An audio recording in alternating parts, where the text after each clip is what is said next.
Hello everyone, Larry Satchwell here. As you can see with my Santa hat on today, it's not too early to start thinking about Christmas. There's a Christmas tree ornament contest being run by As the Wood Turns, and Mike Peace would be a great entry for that. I'm going to turn a Christmas angel today. Mike Peace has a couple of videos on how to turn an angel, but I really like the lines in the one from Make Crazy Days. So I'm going to do my version of Make Crazy Days Christmas ornament angel. First thing I'm going to do is chuck up my step center. It's got a little point there that is really nice because it helps you with catches. And if you're just learning to turn, I would highly recommend getting one. I'm going to chuck up this piece of poplar, tulip poplar. I've got a mark and a little dent in both ends. Bring up my tailstock. In this case I'm using a revolving tailstock, and then I'm going to drive that step center into that piece of wood.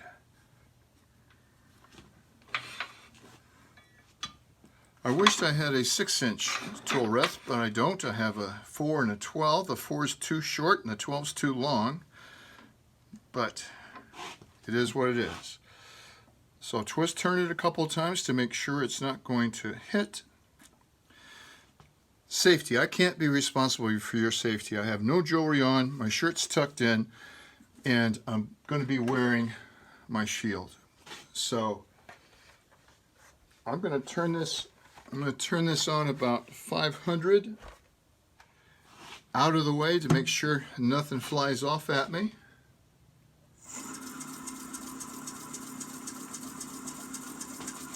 Nothing flew off. Tighten up the tailstock a little more.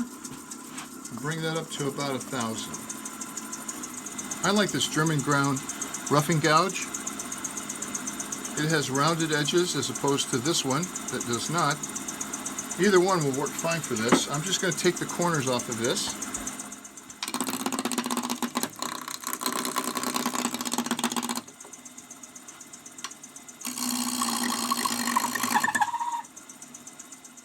Center, that's what the step center is designed to do. This tool apparently is a little bit sharper than my other one, so I'm going to give the tailstock another twist. Put my face mask on.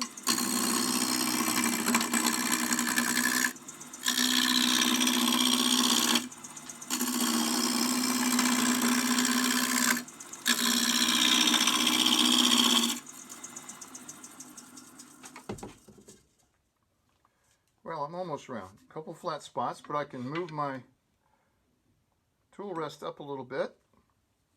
Check it. I'll turn the lathe up to 1500.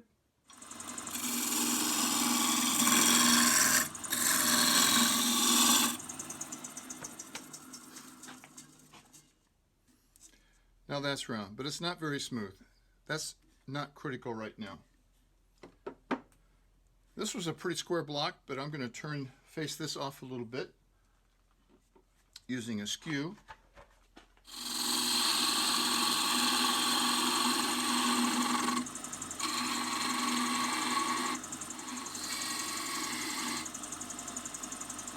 This off to about down here, 2 3/4 inches. You can make this any size you want, a lot thinner or a lot wider, depending on how wide you want the skirt. This is going to be the bottom, the head, and the halo. So to mark this off, this is the neck, this is the widest part of the head, this is right where the halo starts, and this is the widest part of the halo.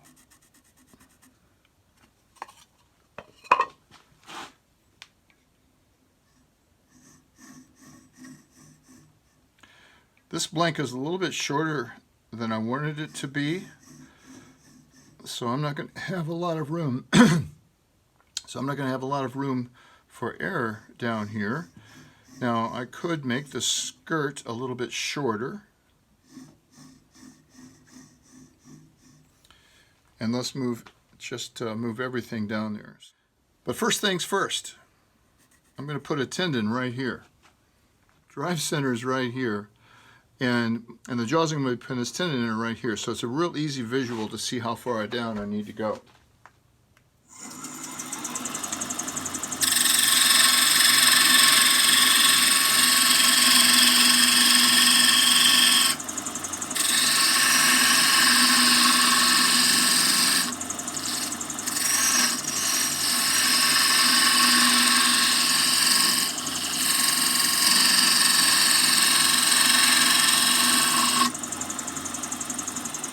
And that should do it. So I can back off my tailstock.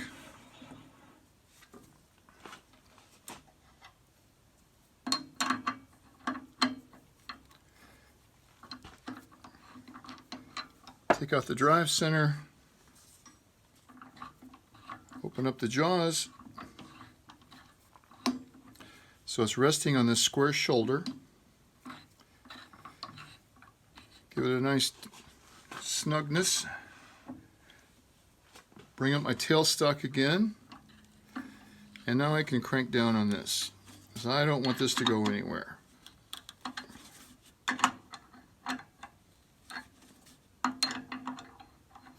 Once again, I'll step back and turn the lathe on to make sure nothing's going to fly away crazy. Before I turn it on, I think I'll move that right up to there.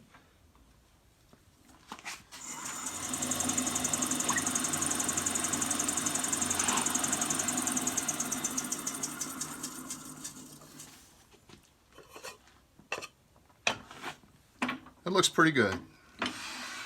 So I have a 1-inch Forstner bit I'm going to put in here.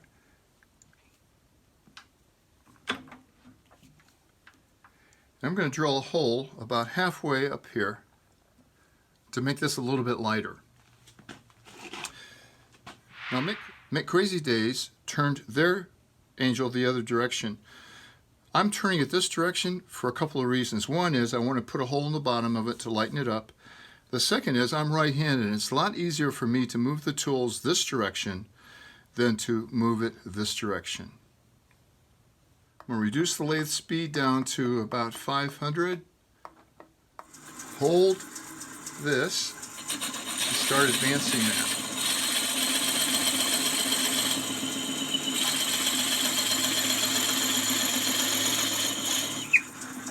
Back it out and let the chips fall.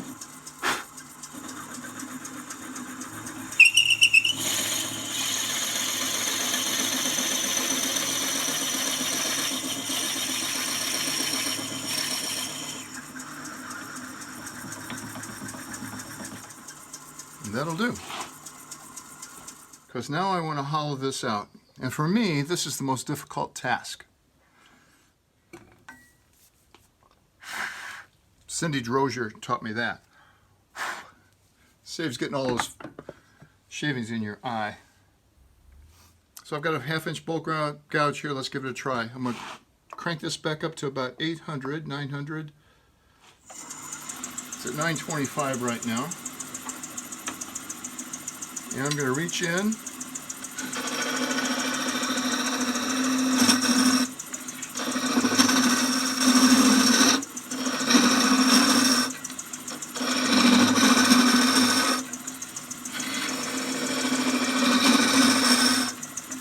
And use a scraping cut.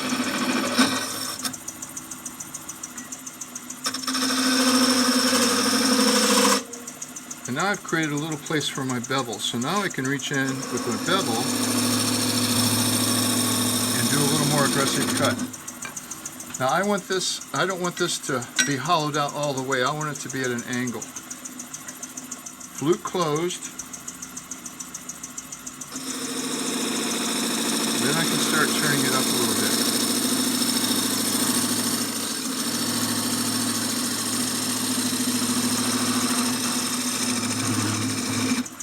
Now because I want this to slant out, I think it's a lot easier just to do some shear cuts.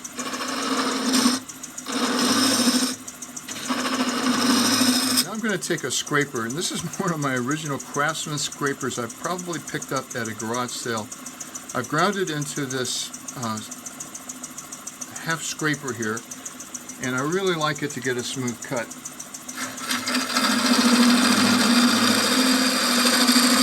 Now,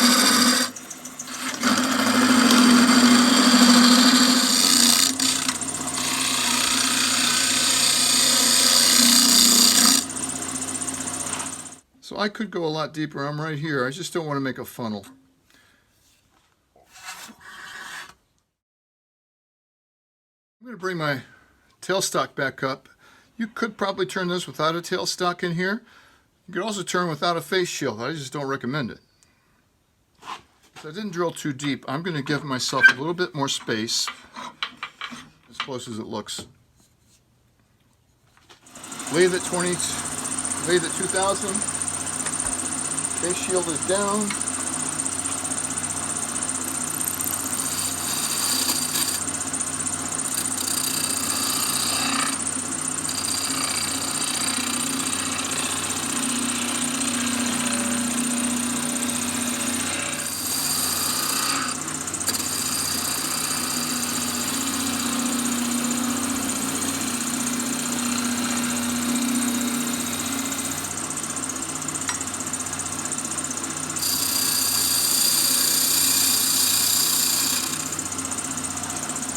Going to shorten that skirt a little bit and remark it.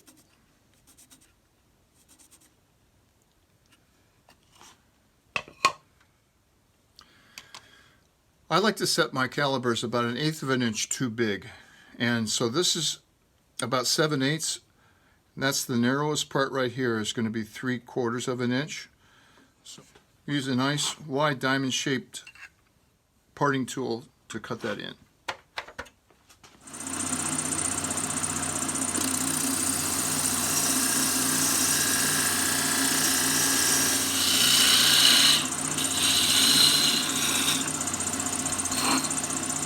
That's very close. This is the center of the head. The center of the head, and once again, I've set this about 1/8 of an inch too big.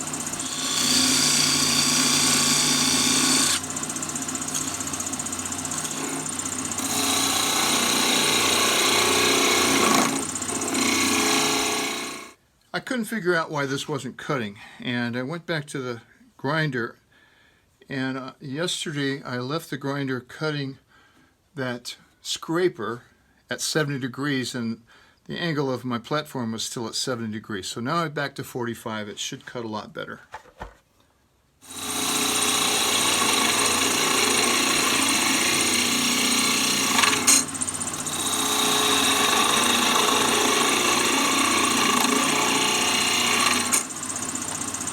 Mike Peace mentioned that this is a great opportunity to practice your skew chisel skills. So what have I got to lose except for a Christmas tree ornament?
Half-inch spindle gouge.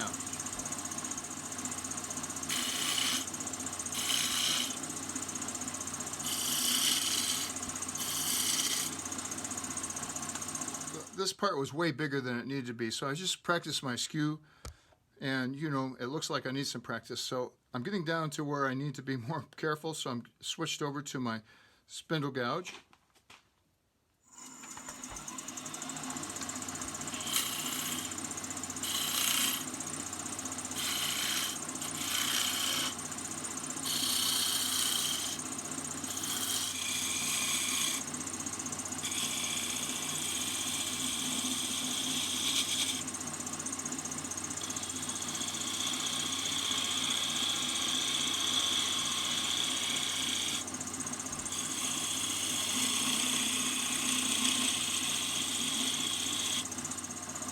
what I call my detail gouge. I've got a really sharp point on it.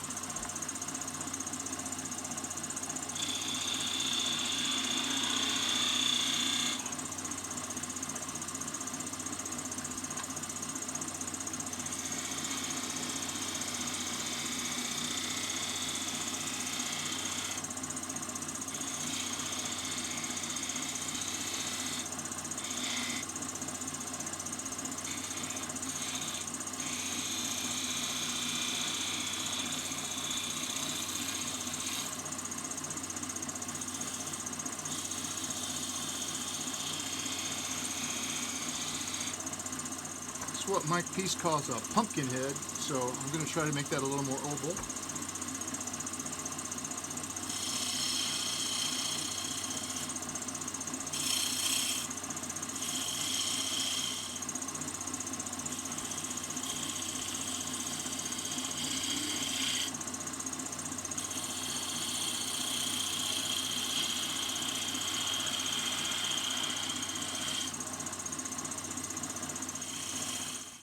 So this got a lot thinner than I intended it to be. I've still got a little bit of a pumpkin head, and I've got some marks here that aren't going to be really hard to sand out. So I'm going to try to take a skew down one more time.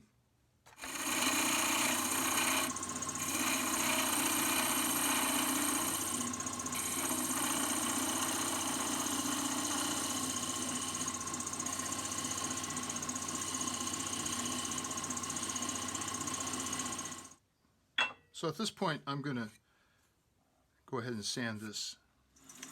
Starting with 80 grit, I'll work up to 400.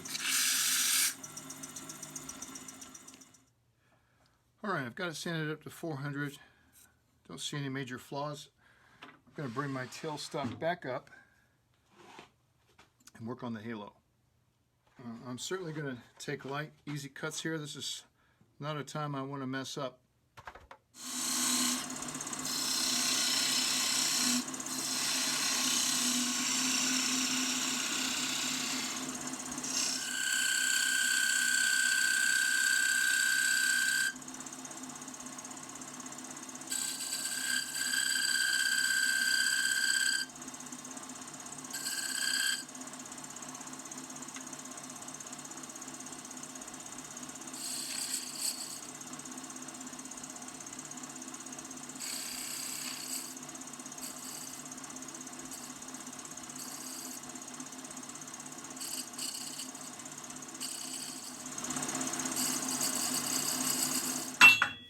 So now it's time to sand the halo.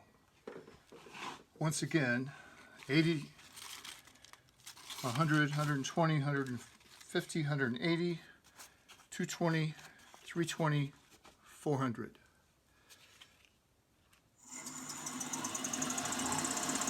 Nothing to see here, folks. Turn away. I really like these sanding helpers here from Lee Valley. I'm going to try to get this nice and rounded. And that does it. Move my tailstock back, and I'm going to put some Triple E on here. Triple E has been around for a long time. There are some other products on the market very similar to it now, but this was, I think, probably one of the original ones. And just have some pumice in it, and it will really take away any leftover sanding marks. If you've sanded well, it'll take over any leftover sanding marks. And I've had this jar for years. It just takes a little bit each time. Using a paper towel. Kind of work these big blobs in so they don't splatter everywhere. Turn the speed down to about 1,000.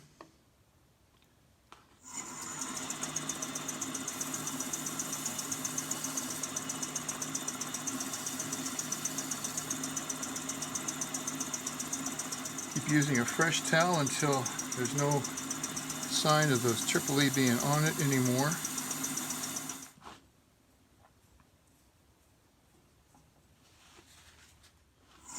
So the only thing left to do is to part it off.